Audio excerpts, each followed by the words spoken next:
রান্না থেকে প্রত্যেককে শুভকামনা জানিয়ে আজকের পর্ব শুরু করছি।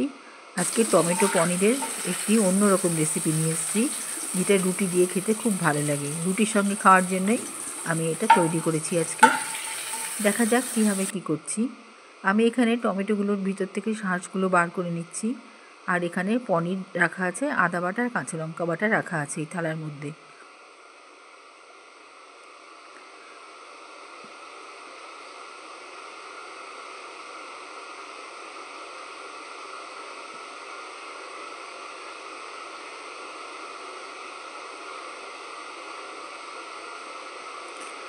শাঁসগুলো বের করে নিয়ে নেওয়ার পর আর একটা জায়গায় রিফাইন তেল দিয়েছি, যেটা গরম করছি।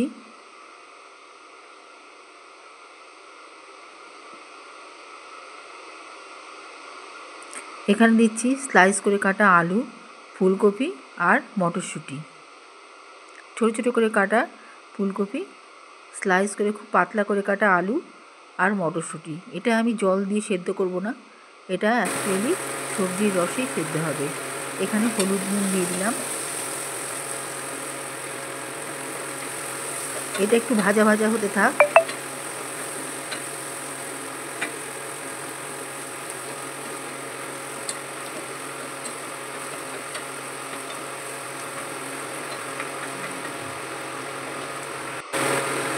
এবারেতে দিচ্ছি তেজপাতা,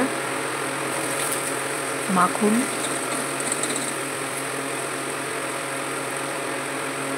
গরম মশলার গুঁড়ো, আদা বাটা, কাঁচা লঙ্কা বাটা। এটা একটু হালকা করে নিয়ে নিলাম। সুন্দর সুঘ্রাণ বেরোলে এবারে টমেটো শাঁসগুলো দিয়ে দিলাম। পনির দিয়ে দিলাম, যেগুলো পনির স্লাইস করে কেটেছিলাম ঝিরিঝিরি করে, সেগুলো দিয়ে দিলাম। এবার সম্পূর্ণ একটু থাকলে নিচ্ছি সব কিছু দিয়ে। কিশমিশ দিয়ে দিলাম।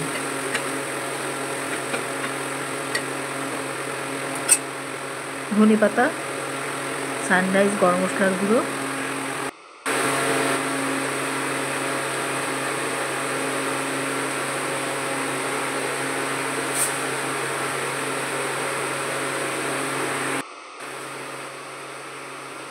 চিনি,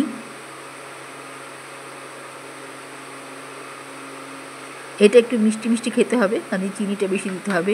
শুধু চিনি বলে না, এখানে সব কিছুর পরিমাণ একটু বেশি, যেমন নুনটাও একটু বেশি দিতে হবে, ঝালের পরিমাণও বেশি দিতে হবে। কারণ এটা টমেটোর খোলার মধ্যে, কাঁচা টমেটোর খোলার মধ্যে ঢুকিয়ে দিয়ে এগুলো সম্পূর্ণ ভরে দিয়ে তারপরে উপরে একটা সিল করে দেওয়া হবে। এটা দিয়ে তারপরে এটাকে রোস্ট করা হবে। জিরের গুঁড়ো দিলাম এই সময়। কাজেই নুন, চিনি, ঝালের পরিমাণটা একটু বেশি বেশি করে দিতে হবে। জিরের গুঁড়ো, লঙ্কা গুঁড়ো দিলাম, দিয়ে এবার রস টেনে নেবে। হালকা হাতে নেড়ে চেড়ে নিচ্ছি, বেশি ঘাঁটতে গেলে টেস্ট নষ্ট হয়ে যাবে, পেস্ট হয়ে যাবে। এবার এখানে আর একটু কড়াইশুঁটি দিয়ে দিলাম, আগে আমি দিয়েছি একবার। এটা দিলে মুখে পড়লে ভালো লাগবে।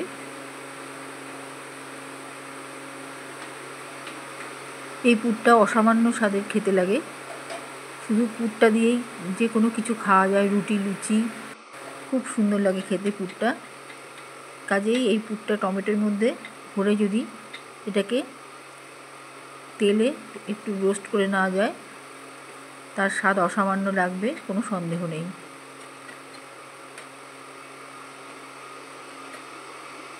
পোলাওয়ের সাথেও এই ধরনের রোস্ট খুব ভালো লাগে।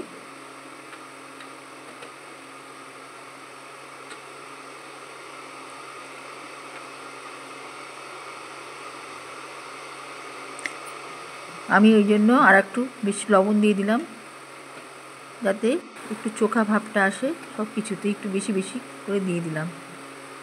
এবার টমেটোর শাঁসগুলো বের করে নিয়ে শুধু টমেটোটাই রেখেছি। পুরটা খুব গরম, গরম গরম অবস্থাতেই এর ভিতরে ভরে ভরে নিচ্ছি।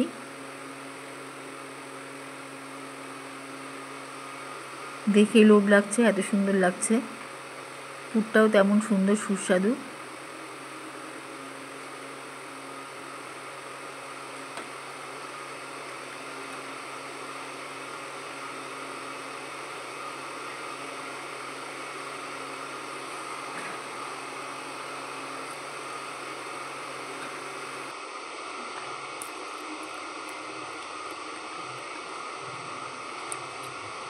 এবার আমি সামান্য আটা জল দিয়ে গুলে নিচ্ছি, একটু আঠা আঠা করে।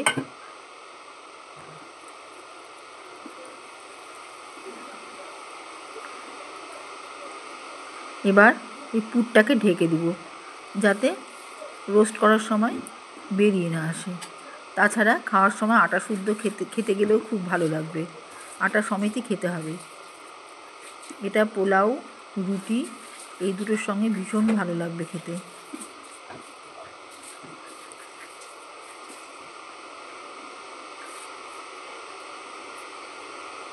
তাছাড়াও এমনি স্ন্যাক্স হিসেবেও এটা খাওয়া যাবে।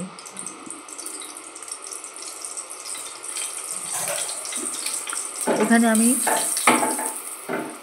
একটা জায়গায় একটু রিফাইন তেল নিয়ে নিলাম। রিফাইন তেল খুব অল্প পরিমাণে, এটা ভাজা হবে না, এটা সেঁকা হবে, ওই জন্য আমি অল্প পরিমাণে রিফাইন তেলটা দিলাম। দিয়ে এগুলো আস্তে আস্তে বসিয়ে দিচ্ছি।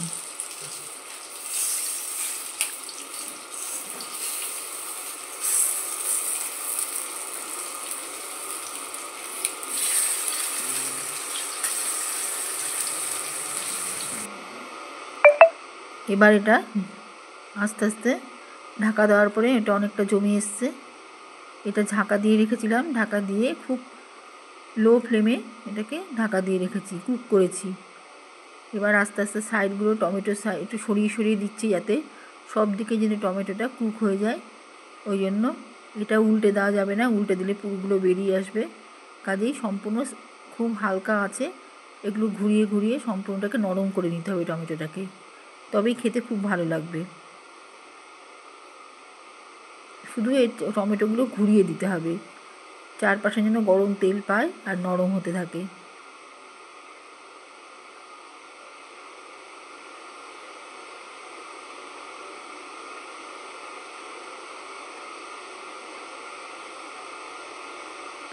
মোটামুটি হয়ে গিয়েছে, আর একটু ঢেকে দিলেই এটা হালকাভাবে শুকিয়ে যাবে। বেশি খটখটে, আটাটা বেশি খটখটে হয়ে গেলে আবার খেতে ভালো লাগবে না। ভেপারটা যেন ভিতরে থেকে যায় সেরকম করেই রাখতে হবে। মোটামুটি হয়ে গেল আমার, সম্পূর্ণ বয়েল হয়ে গিয়েছে, ফ্রাই হয়ে গিয়েছে। এরকম করে হালকা আছে এটাকে আমি ঘুরিয়ে ঘুরিয়ে এটাকে ফ্রাই করে নিয়েছি হালকা আছে। এবারে আমি এগুলো একটা প্লেটে তুলে ফেলবো। এর মধ্যে মাখন গলা আর রিফাইন তেল আছে, সব কটা এখানে প্লেটের মধ্যে তুলে নিয়েছি। নিয়ে এই যে মাখন আর তেলের মিশ্রণটা, গরম তেল, এটা উপর দিয়ে ছড়িয়ে দিচ্ছি। আমি সদ্য মাত্র তুললাম,